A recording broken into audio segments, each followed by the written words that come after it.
signal broke up.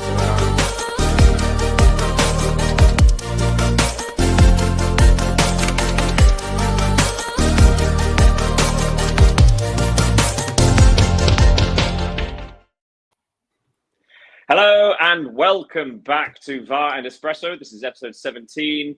And this is where we all admit that we know absolutely nothing about football because two results yesterday that nobody predicted across any platform in any media. What a day of shocks. Leo, does this sort of thing make the competition more exciting, or does it make it slightly less, considering how unbalanced the top half of the draw and the bottom half of the draw are? Do you think it's a negative thing?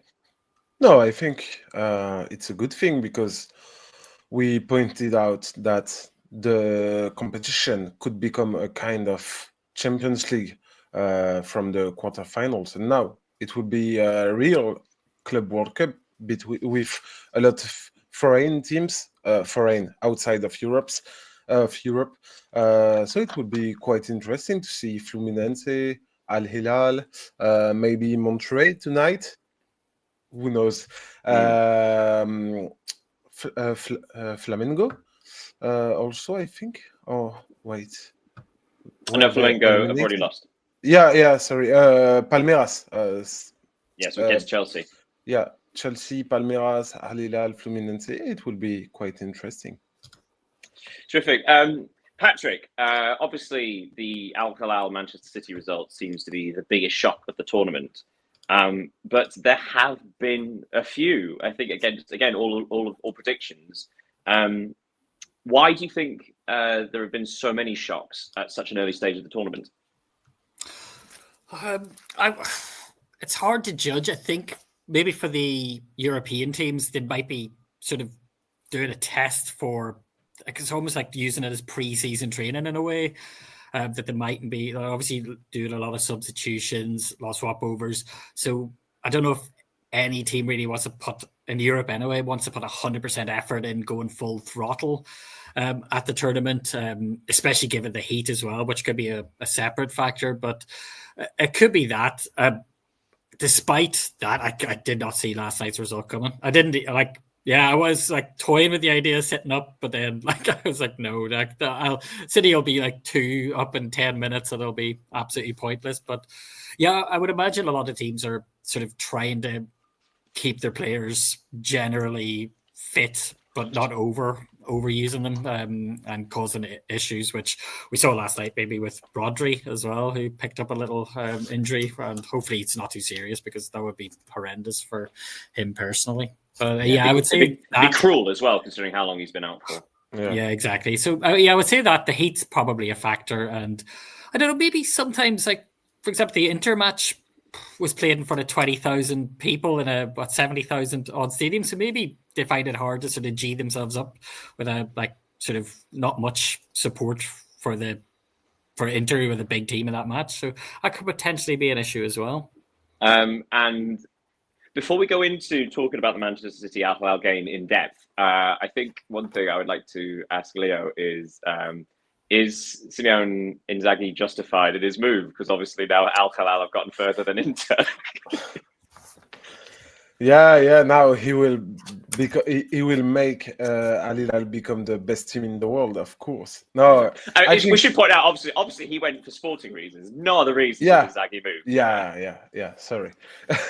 No. It's a good thing for him to bounce back after what he lived in the last few months with, as we recalled.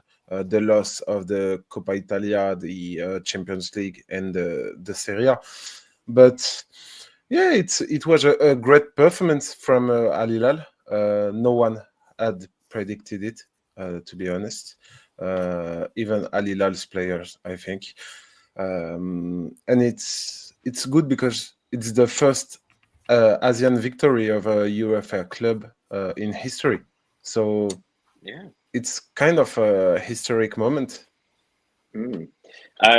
So yes, going into the game, there's a reason why I bring up Inzaghi, which I'll pop back to in just a moment. The first half ended 1-0 to Manchester City. And at that point, I don't think anybody could see Al Hilal getting back into it because it was entirely Manchester City in the first half. They led in the 10th minute, although slightly controversial goal. There was confusion about who there was suspected handball, and it was confusion about who that was from. Was it Gudhan or although it turned out to be Out Nori at the left back? So whoever put the cross in appeared the ball here to hit his arm, but it wasn't cancelled, which is strange. Patrick, do you think if you saw it, did you think that was a handball? Do you understand why the goal was given?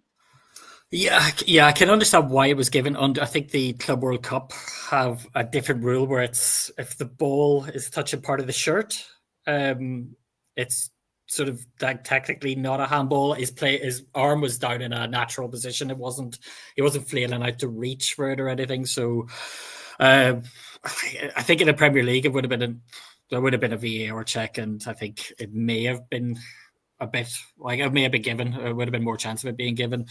I felt it was a bit of a strange 4-minute protest afterwards, like refusing to kick off. I was pretty pointless, but then might have knocked Man City out of the rhythm as well. So maybe they were thinking of that in the background. But yeah, I can see why the Al Hilal were frustrated, but these things tend not to get overturned. Well, sorry to interrupt, but this kind of brings up because one of the new initiatives that FIFA wants to introduce are showing the replays of what's going on with VAR.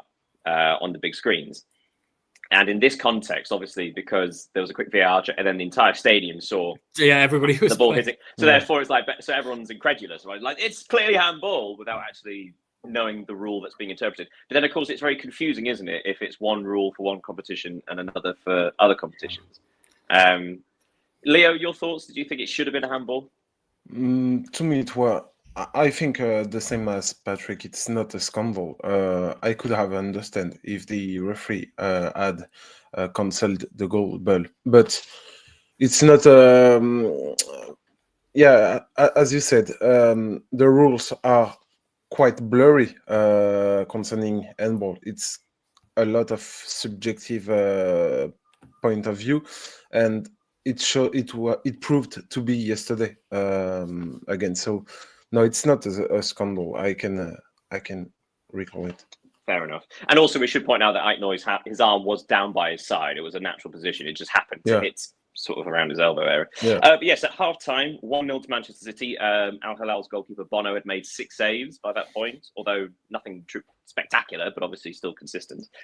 And yet, second half, this is why I was bringing up Inzaghi right at the start. Inzaghi must have done something like a tactical switch or a change of tempo or whatever it was, because Al Hilal came out for the second half a completely different side.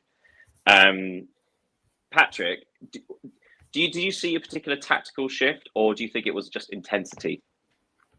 Yeah, I think it was intensity. I think maybe they were preserving, like they did well. Obviously, they were incredibly lucky to get in at 1-0. I think maybe nobody would have complained if it was 3-0 to City at halftime. But heroics from the goalkeeper.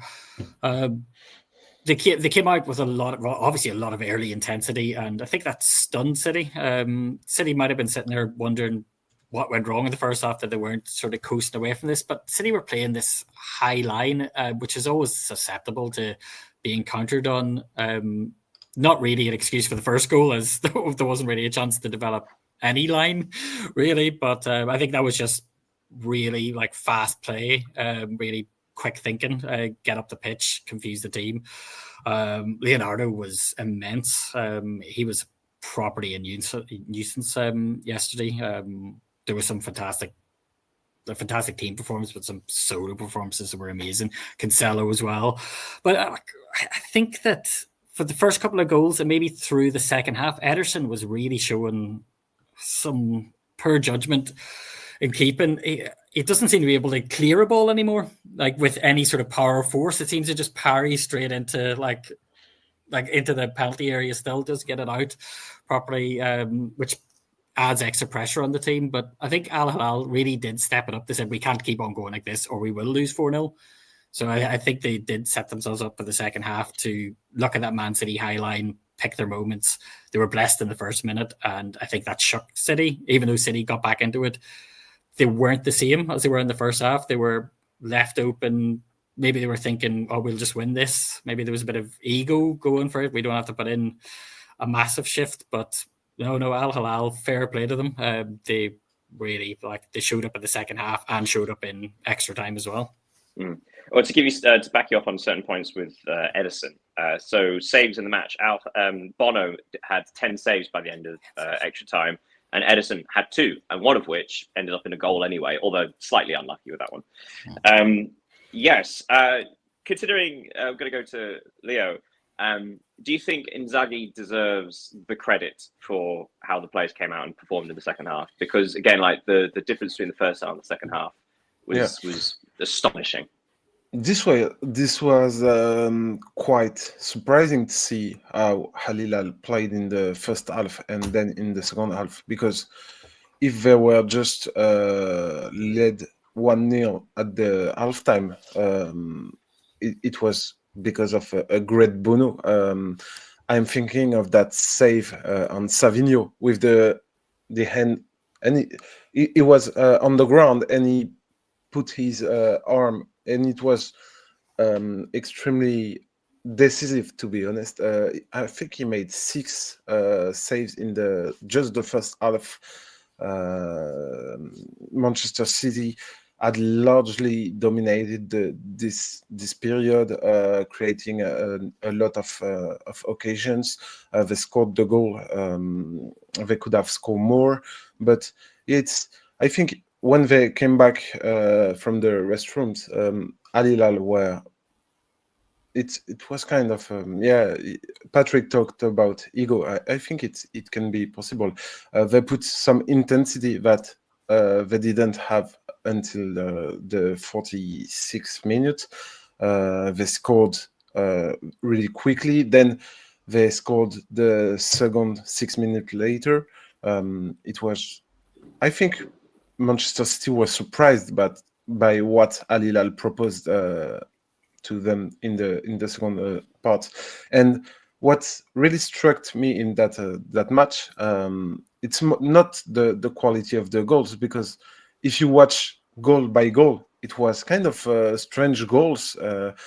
It was set pieces in the box after a lot of rebounds and everything, but there are qualities, assists. I can think about the one of Cancelo to Malcolm on the second goal, and the one of Cherki to Foden on the equalizer. What a goal that was! My goodness, it's incredible. The pass, the Cherki assist made me think every proportion, of course, but of Messi's. When he does that kind of chip with the ball in the box, and it was exceptional. Well, let's. So we've talked about the first goal. The terminology I think you're looking for, Leo, was second balls. A lot of second balls. So second ball. So like goals coming from a saved shot or a blocked shot and reacting quicker. Yeah. So after half time, Marcus Leonardo scoring after a Malcolm shot was blocked into his path, and then, as you said, 6 minutes later, a Manchester City corner, and João Cancelo, obviously haunting his old club, with a fantastic outside of the foot long through ball, which Malcolm, obviously being in his own half, he then had the entire Manchester City half to run into. But we spoke about this yesterday, didn't we? I mean, we did say that Manchester City were going to win, but we also highlighted that even when they won against Juventus so convincingly, they do have these defensive fragilities. Patrick, what did you see anything particular, like defensively, what the issue was exactly, or do you think it felt a bit chaotic? It felt like they'd lost their heads in those opening 10 minutes of the second half. No, absolutely, and I think obviously with the new players trying to gel in, trying to obviously maintain a decent level of fitness, but not go like too far the other way and like sort of get injuries, wreck themselves for the start of the Premier League season or even pre-season. I think they can transition from defense to attack beautifully. The flip side of it, going back into defense from an attacking position when they lose the ball, they are very, very pedestrian. They were not showing the same level of intensity as I would have expected from them. Maybe there is a sort of gelling issue with the new players, who goes where. But yeah, no, I definitely saw them get caught out a lot. That second goal to have that much space is an absolute sin, really.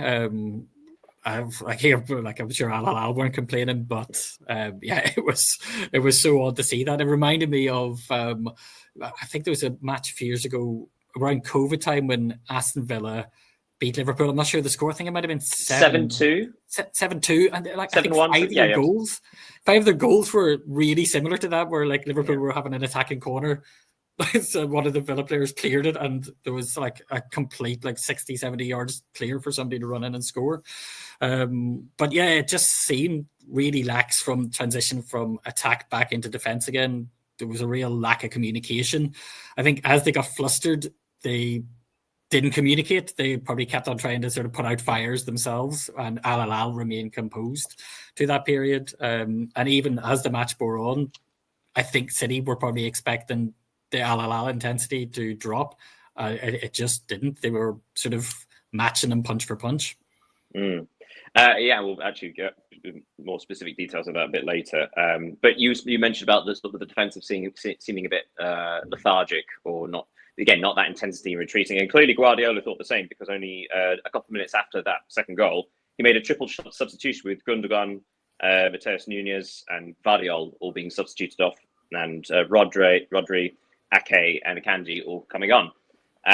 So clearly Guardiola trying to fix a problem he'd clearly seen. And it must have worked, because obviously only a minute after the substitutions, a Manchester City corner from Bernardo Silva, and like you said before, Leo, sort of like this second ball situation where the ball sort of comes off something, but Haaland reacts quickest, which is part of the reason why he's one of the best goal scorers in the world, right? His instinct is bettered by nobody, really. He's just cold-blooded. He saw the ball and just want to put it in the back of the net. But even if Al Hilal's performance is incredible, we can also say that Manchester City did a good game. They played well, and Guardiola said it after the game. It was not. It was chaotic, but it was not horrible. I think there are defensive issues.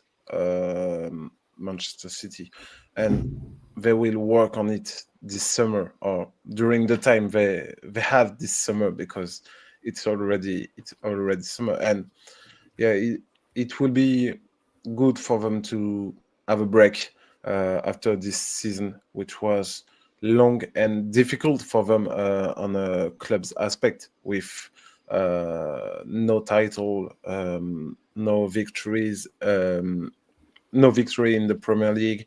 No, it will be cool for them. And they have new players also. Ryan Ait-Nouri yesterday, he showed one more time that what he can bring to that team on the left side is really fast, really quick. Sorry, he's really.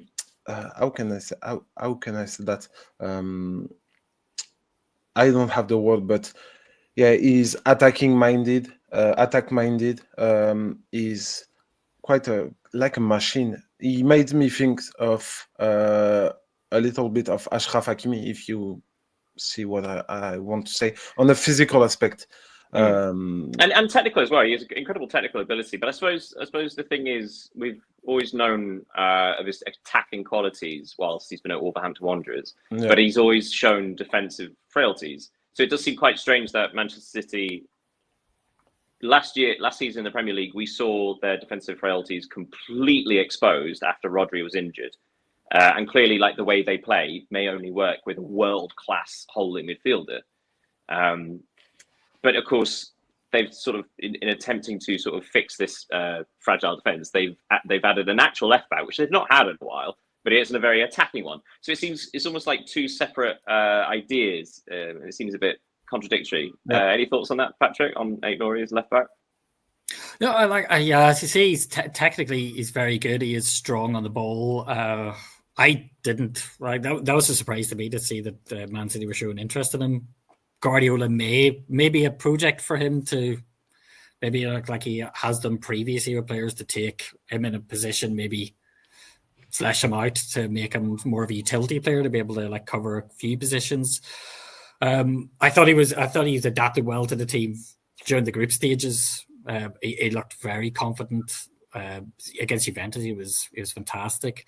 Even like last night, he didn't have a bad game. As Leo said, Man City played very well, but again, defensively, Man City just seemed to be a little bit confused. Now, I wonder, because Pep used to project onto his teams his own sort of persona. So if he was calm, relaxed, the team would be free flowing. I wonder if the players are sort of looking whenever something goes wrong, and maybe Pep, given the fact he does overthink things, or he has been known to overthink things tactically at big times, maybe he isn't giving off that same "no one can beat me" persona, and maybe that feeds into the players. It could be a hangover from last season, but yeah, it's something to address. I can't imagine, like, up here, if Aït-Nouri works well and fixes his defensive, like strengthens up in defense, he could be brilliant. But at the minute, yeah, it just seems square peg round hole. Well, yeah, I suppose the reason I bring it up is because in this day and age, what usually happens is if you have an attacking fullback on one side, you then have a defensive fullback who just tucks in as a third centre back, right? Like whichever side that may be. But they tend to have whoever's on the right tends to sort of pop into midfield now. So it's almost like they're playing with a back two. Hence why they keep getting caught on the break, I imagine, because they've only got a couple of players covering a big space. Let's finish up the 90 minutes. So it finished 2-2 at full time, although we should point out in the 84th minute, and Kanji's header from a corner came off the woodwork, and Haaland's shot then was cleared off the line. Again, huge moment in which Al Hilal stood up. Even if once the keeper was finally beaten, someone else was there. But yes, at the end of the 90 minutes, I also checked, at the end of the 90 minutes, Bono had made 8 saves and Ederson had not made a single one. And then we got into extra time. Now, what was quite interesting, first of all, the goal. It was quite a simple goal to concede, wasn't it? Extra time. 4 minutes after the restart. Ruben Neves corner and Koulibaly unmarked 6 yards out, easy goal. I mean, it wasn't great defending there either, was it, Leo? No, I don't think it was, but it was the main word on all the game during all the game. In fact, as we said, their defensive performance were terribly poor, in my opinion. They conceded goals they shouldn't have. Maybe they were less concentrate than, and I think they were less concentrate than if it had been a Champions League or a big Premier League game, and it's natural, but it's kind of deceiving for them because they could have go through to the final in their part of the bracket, and it's a missed opportunity now. So yes, we mentioned it earlier, Patrick, about how in the 101st minute, Rodri actually had to be substituted back off, despite only coming on in the 55th minute, and a small injury, you said, to Rodri. Yeah, I don't know if Pep's sort of expanded on it yet, but he just said he said it's a little setback or a minor setback to his recovery. So not much has been said of it before we came on, but I mean, even with Rodri on, the team had lost all shape. Yeah. So maybe the problem's run deeper. Also, in returning from injury in that kind of heat, obviously you have to be more carefully. And yet, it's obviously this kind of match where it's such intensity of life and chaos.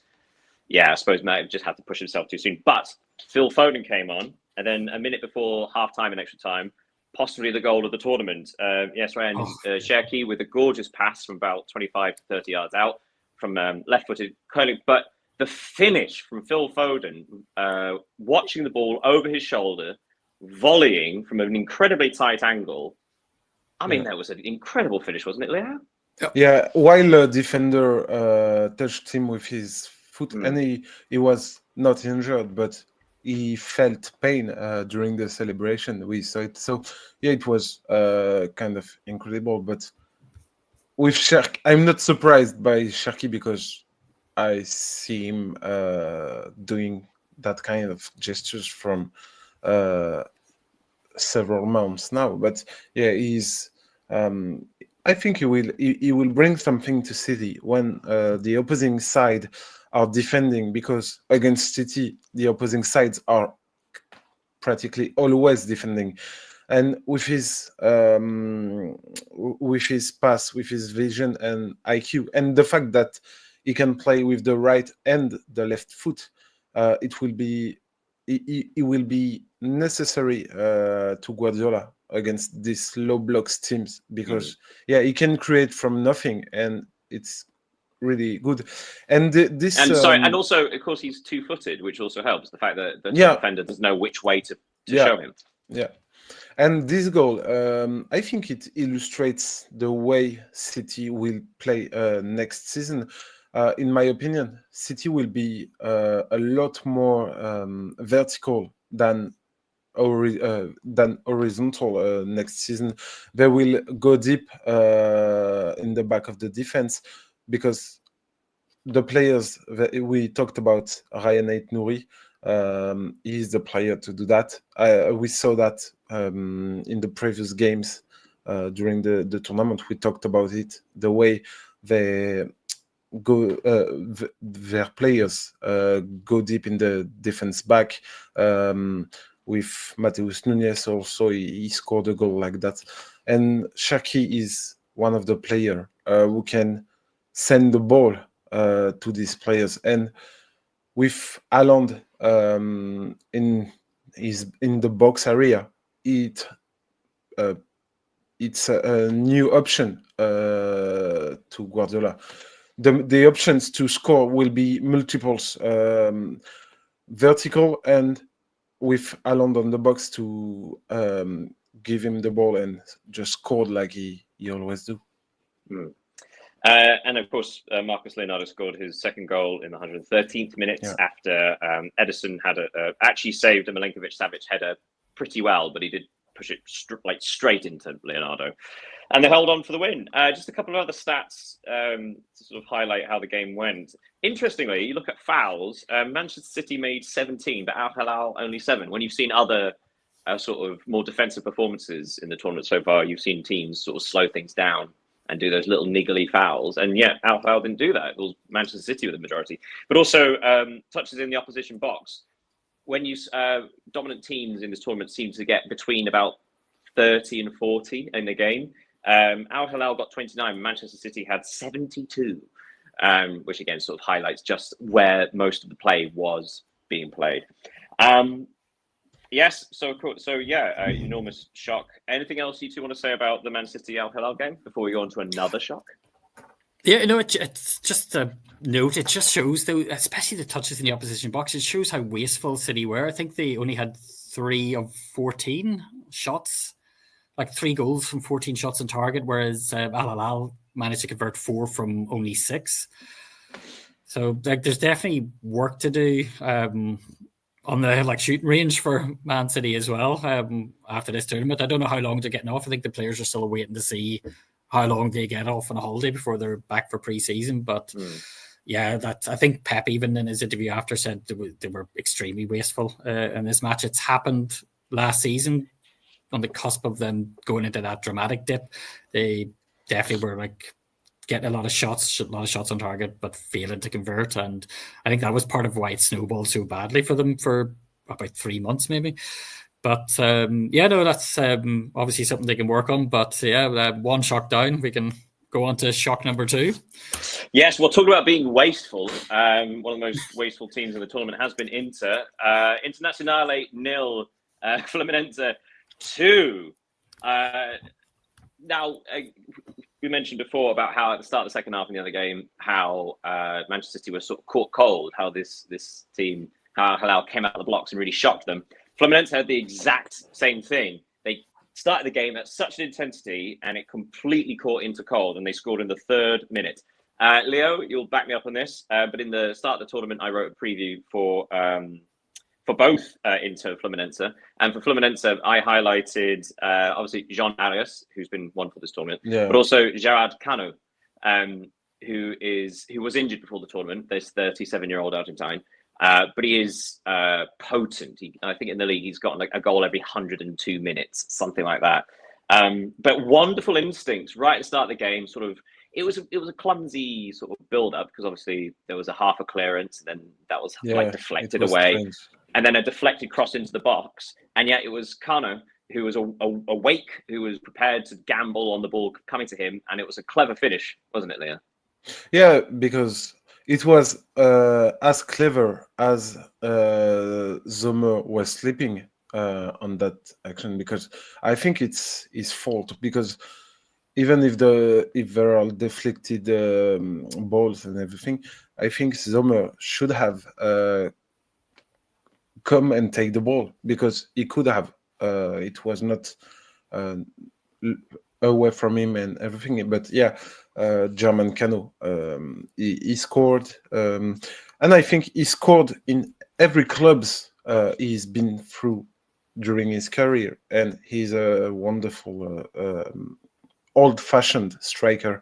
Yeah, very much a poacher. He sort of stays in between the posts. Yeah, but from a personal point of view about this match, the thing that has struck me the most is the physical imbalanced of it. It was one of the most physically unbalanced game of the tournament, and it is the first time that I can see that the way some Inter's players finished the game, it just showed how tired they are. They were completely burned out. But and we should also point out that Inter, I think, played basically every single match available to them in the calendar. Obviously, because they got to the final of the Supercoppa Italia, they got to the final of the Champions League. I think it was only the semi-final of the Coppa Italia.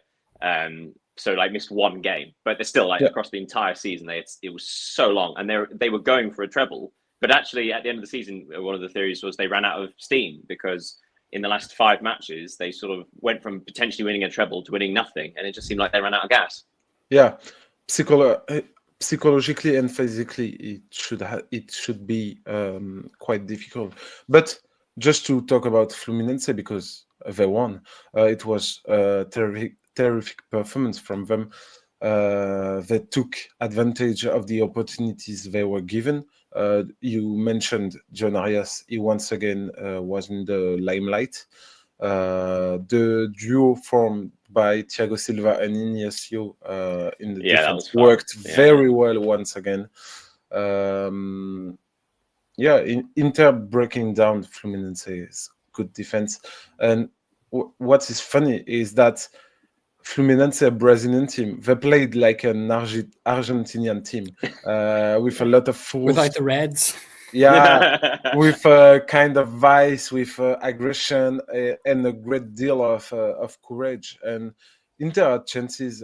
We can think about the 2 posts they hit. Well, we'll come on to that in just a second. Yeah, okay. So if I can jump in here, but so looking at the first half alone, it's hard to argue Fluminense were the best team in the entire first half. Inter sort of weren't only just caught cold, but they were completely out of it. On the 30th minute, John Arias had another shot for 20 yards, which was parried into the path of Javier, who missed from 10 yards. So that could have been a second goal for Fluminense. They actually did score again in the 39th minute, but it was ruled out for offside, which, and rightly so. But still, like that's half time, and they could have been 3-0 up, which is astonishing when you think about it. But credit where credit's due, Inter did sort of switch on a bit late, but they switched on for the second half. Patrick, what do you think was the thing that was missing from Inter in that first? What do you think was the difference between the first and second half? Is it just intensity? I think confidence as well. I think when a team has, I can't think of a better word than an absolute stinker to the end of a season that Inter had. I think their confidence took a hell of a knocking from that. It would psychologically be a very tough hurdle to overcome. They probably hope to get into the Club World Cup and reset. Their group, probably they were in a favourable group, so not massive amounts of challenge in that. But yeah, the intensity, I think they got caught so cold by how Fluminense came out of the blocks. The first 10 minutes, anytime Fluminense attacked, especially for the goal, I think it was after 30, 40 seconds, De Vrij played a really horrible back pass that almost resulted in a goal. 2 minutes later, it looked, all I could think of, it reminded me of, remember Terminator 2 when the T-1000 like got hit, you know, the liquid metal, and it like freezes at the end. It was like that was the entire inter defense. There was like De Vrij and Bastoni weren't even in the penalty area when the goal went in. So I think they were so shocked by that. Probably echoes of what's happened to them at the end of last season. I don't know if it was intensity as much. Maybe they just give themselves a kick in the rear at halftime, as like we need to do better.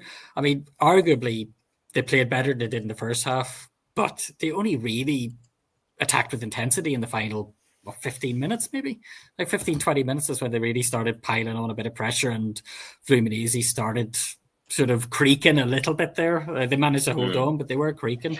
But well, like yes, Inter were looking. Sorry, I was going to say, so jumping in. So speaking about De Vrij, he had this huge opportunity in the 69th minute, a miss from 3 yards out. So hasta la vista, baby, to that, to continue the Terminator metaphor.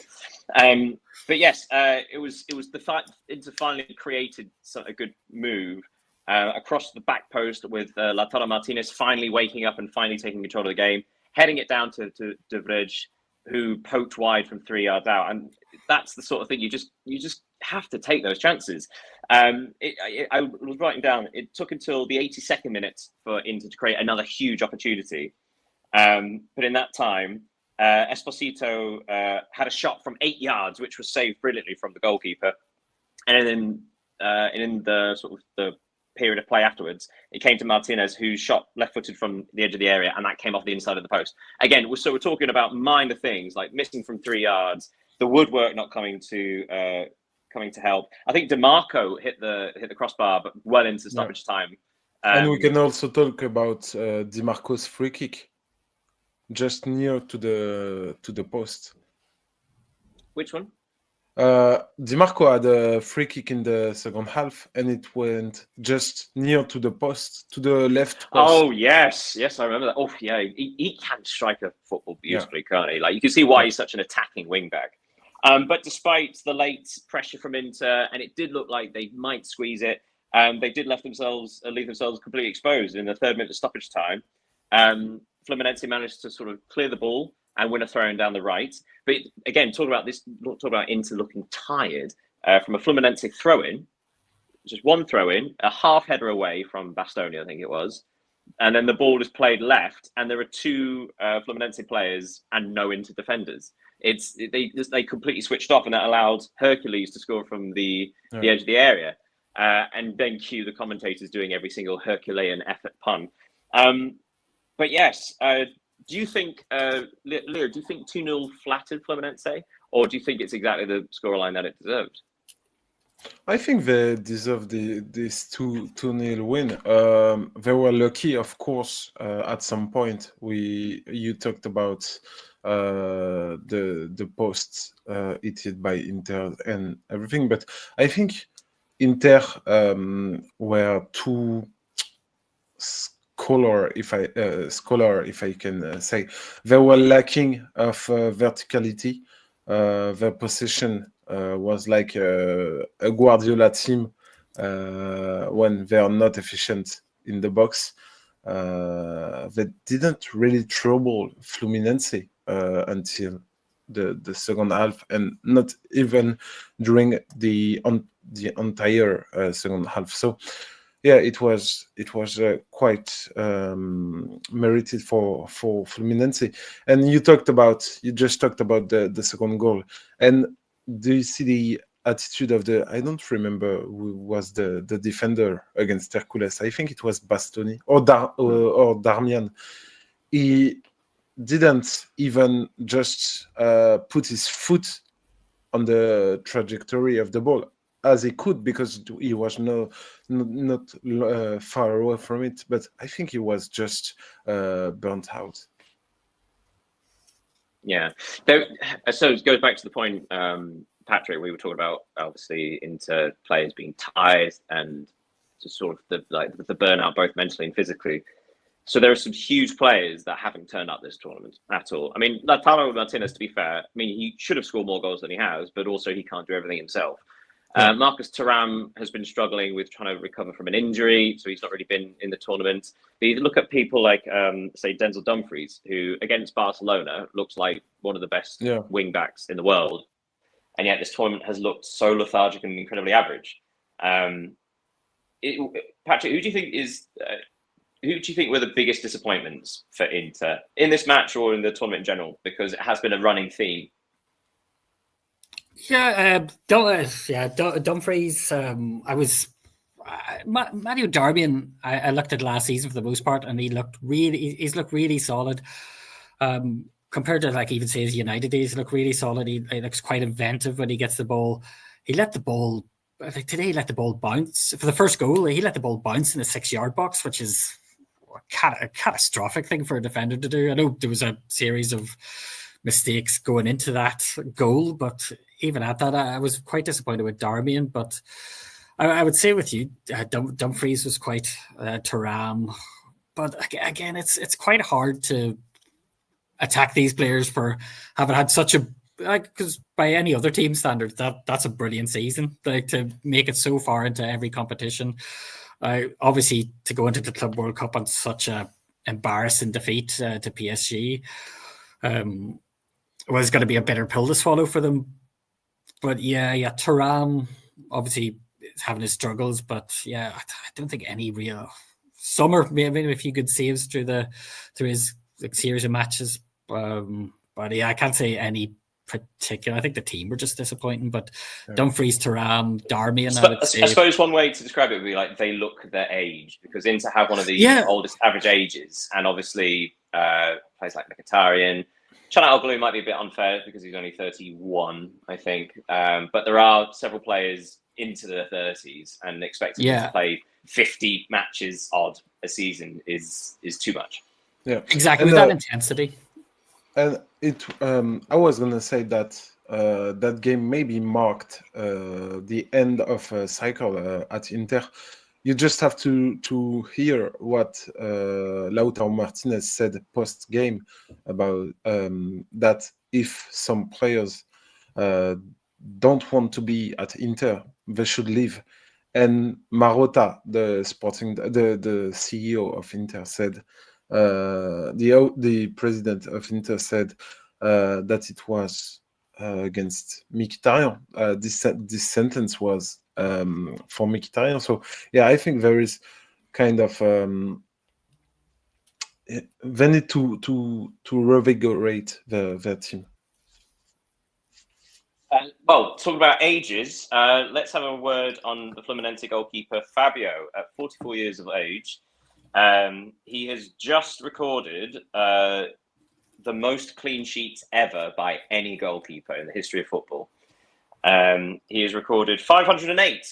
So a little quiz question that we're now doing part of these videos, apparently. Who did he just overtake? So someone held the record before Fabio. Who had the record number of clean sheets before Fabio? I'll give you a clue. It's someone who's been playing relatively recently. Like they only retired a year ago, 2 years ago. Gianluigi Buffon? Yes, Buffon. He had 506 was his record. But Fabio's just beaten it.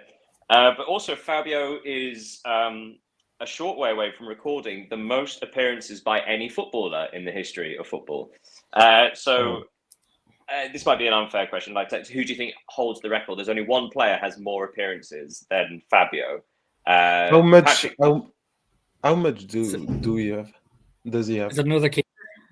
So Fabio has 1,378 appearances, and the current record holder has 1,387 or 1,390. That's debatable. So Leo, this is going to be a very hard question for you. So Patrick, who do you think holds that record? I feel like I hear you. I'll give you a clue. He used to play for England. Peter Shilton. Yeah, so Peter Shilton holds the most.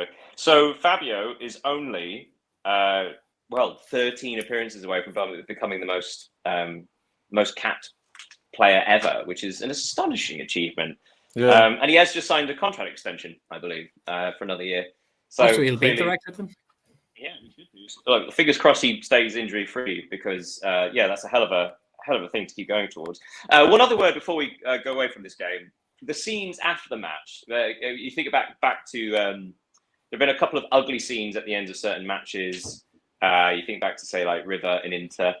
But the end of this match was kind of beautiful, wasn't it? The Fluminense players and staff standing in a big circle in the centre around a flag, praying, but then dancing. I mean, that's the sort of thing this competition should be about, right? These wonderful cultural moments in football. Yeah, I think the images we have seen between Inter and River Plate, it was not the spirit of this competition, and I prefer to see people like Mamelodi Sundowns. Also, we talked about them. Yeah. They were eliminated, but were dancing, celebrating with the fans, and I think it's good. It's good for football and for its perception through the eyes of the ones who say, yeah, it's just people, billionaires running after a ball. No, it means a lot more, and it's important to recall it and to see the beautiful stories that can happen in football. Absolutely. Sorry. I was just going to touch on and just say for Fluminense, out of the two shocks, it's much easier to get behind Fluminense's win than Al Hilal's for like obvious reasons. Al Hilal played a fantastic team, but like they have resources that Fluminense don't have. So it's fantastic to see them make it to the quarterfinals, and here's hoping for more shocks along the way. We were only talking yesterday about one of my worries at the start of the tournament was that at the quarterfinals we were going to have 7 European teams and Palmeiras. That was like the way that the draw happened. And before obviously yesterday's play, I made the same point to Leo, saying like, if this happens, how do we feel about it? But hence why before we started recording, I was saying how thrilled I was that it hasn't happened, because it just keeps the competition completely interesting. Although slightly unbalanced again with top side of the draw, bottom side of the draw. But it just keeps it interesting. But on that point, though, there's something I did want to bring up, which was this felt like a big day for not only Club World Cup or FIFA, but also for Saudi Arabian football, because these two results feel like there's the theme of legitimizing things, right? So the fact these two results feels like it legitimizes FIFA expanding the Club World Cup to this extent. The fact that you have these different clubs from different nations getting through to the quarterfinals, it feels like it's legitimized FIFA's expansion, which I'm not sure how I feel about that, to be honest. Like, the more clubs from around the world, absolutely, but also there's a worry that they're going to expand it to 48 teams in 4 years' time, regardless. But also, it feels like this day is kind of legitimizing the project within Saudi Arabian football of bringing in all these overseas talents for ridiculous sums of money, because now Al Hilal have appeared on the world stage. They're no longer the big fish in Saudi Arabian football, or even sort of they're not even the dominant in the Asian Champions League as such, and yet they've just beaten one of the biggest teams in the world. So it feels like these two results have legitimized both FIFA and Saudi Arabian football, going what Patrick was mentioning about Al Hilal. Patrick, do you have any thoughts on that? Do you agree, disagree? No, I agree with the fact that it's like sort of a mixed emotion, because if you look at Al Hilal just as a team, they play really well. They've obviously got the resources to buy pretty top quality players. They've got Mitrovic coming back from injury as well, so they're not lacking in quality. And if you take it out from a football perspective, from the game only, they are an enjoyable team to watch. And last night's match proves that they can go head to head with biggest teams on the world stage. And then on the other side, there is the Saudi project. Obviously, the Club World Cup's completely overshadowing the Gold Cup that's happening at the minute, which I didn't realize that Saudi Arabia were in it. So they lost to the quarterfinals in Mexico. It was just like, I was reading up on that and I was like, okay. They're one of the invited teams. Yeah, the invited teams that I think that was cancelled from the mid-90s up until Qatar got invited a few years ago before the World Cup, and now Saudi have been invited. But yeah, like these things are going to happen in football. Saudi Arabia probably sort of looked at the Chinese Super League a little bit and are replicating what China tried to do, but doing it more savvy. They've probably got more money behind them to do it. And yeah, there is a certain unsavory aspect to it that we could probably chat about down the line in another episode, maybe when it all finishes up, see where Al Hilal finish and what that means. But yeah, I'm mixed about it. Like the team are enjoyable to watch, but much like a lot of people thought about PSG, there is the whole state-owned element behind it that I should highlight that, obviously, not to be hypocritical, but obviously in the Premier League is essentially a super league by the financial disparity between them and the other leagues. But obviously that's television as opposed to a state-owned, state-backed club. Right, let's look at the games happening today then, and we'll have the completion of the quarter-final lineup. First of all, we'll look at Borussia Dortmund versus Monterrey. Now, this is the last of the non-Europeans to potentially get through. Monterrey did brilliantly in their final group stage match to actually get through. A really surprising attacking performance, if memory serves me well. And Dortmund have shown themselves to not the complete package still. Sort of like they have shown vulnerabilities in defence and not quite clinical going forward. Leo, is this... I realise the stupidity of asking this question, considering yesterday. Is this a possibility of an upset, Borussia Dortmund and Monterrey? And if so, how do you think it would happen?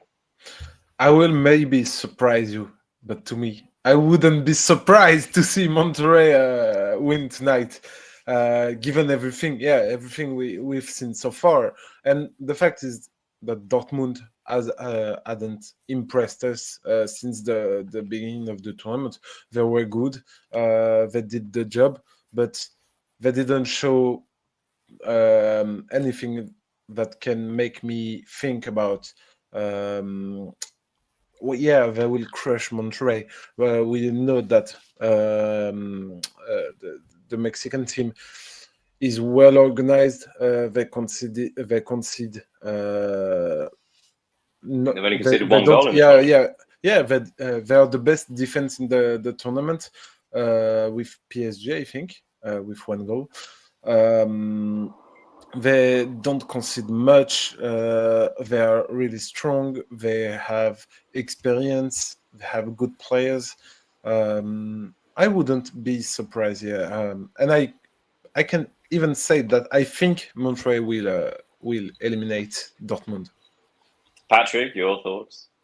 Yeah, I think... Yeah, I'm with Leo here. I'm really hoping like Monterrey have impressed me. I'd love to see Sergio Ramos like score the winning goal, like a bullet header, like just old school. But yeah, Dortmund have not been impressive. Jude Bellingham has been impressive for me. He's very good at box to box. But I think that Dortmund have been underwhelming.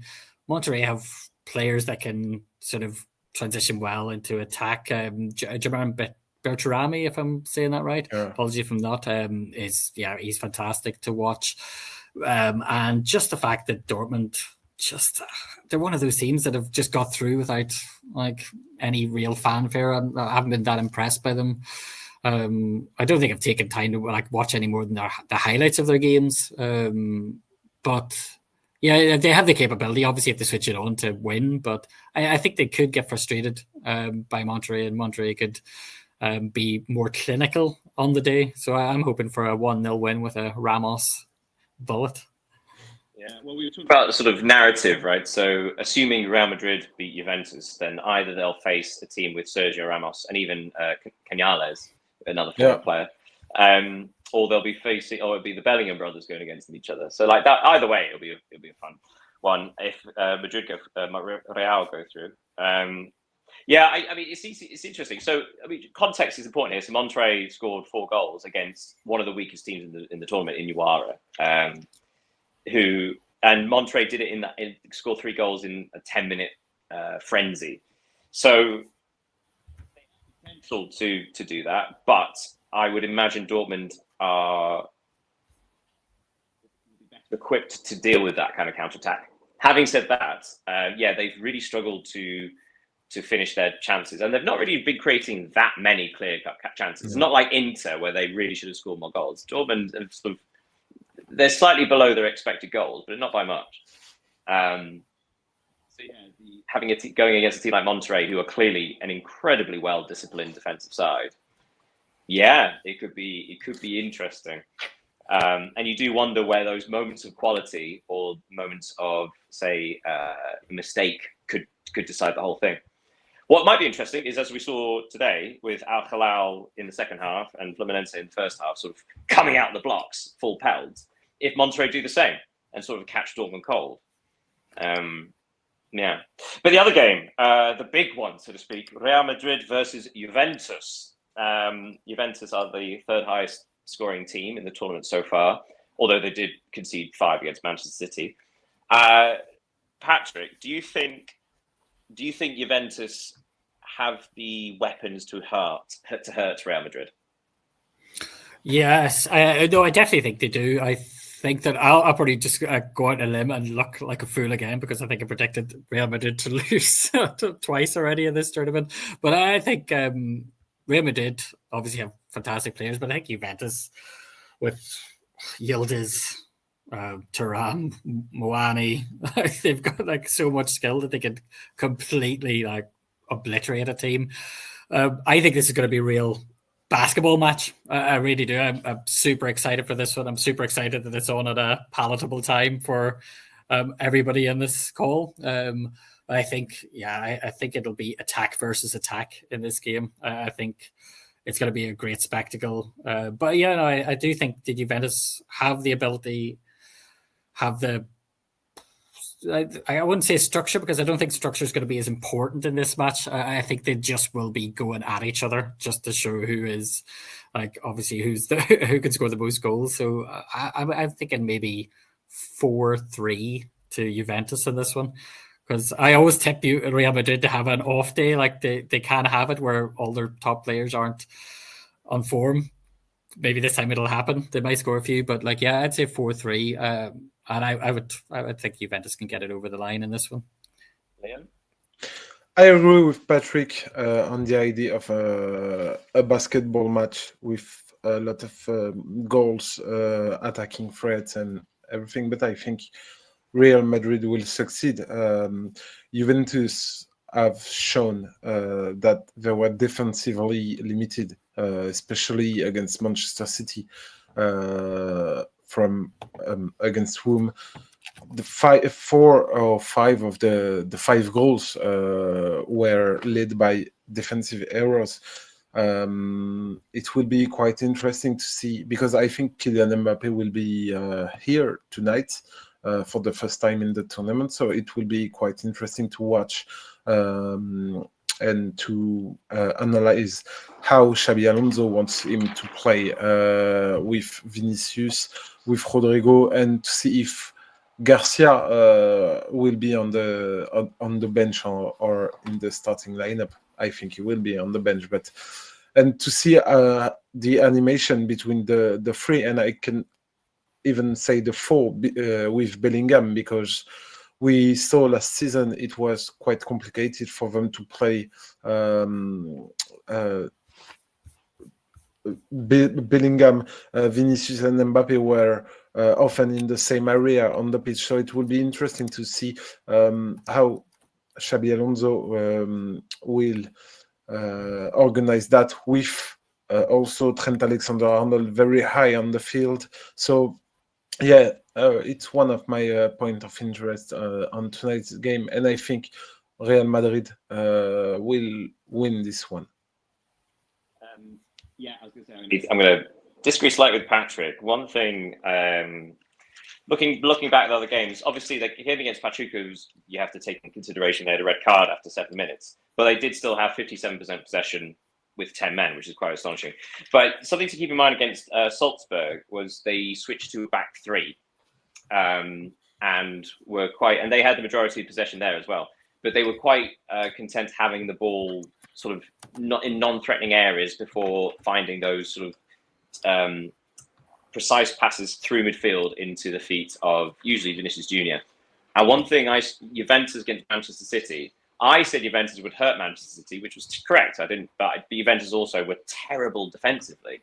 Yeah. And I get the feeling that the way that Real Madrid attack, if you have the movement and speed of Vinicius Junior, and as well not having Juventus not having those midfielders that will follow the midfield runs of Bellingham, of Valverde, of Hilal, who seem to be rotating who goes forward. I think Real Madrid, who seem also, they're quite comfortable the other team having the ball historically, although that's under Ancelotti rather than Alonso.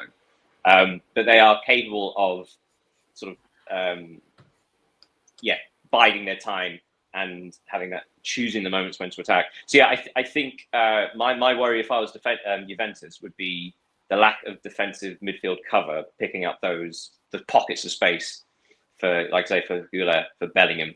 Because if they don't do that, then they're going to get hurt badly.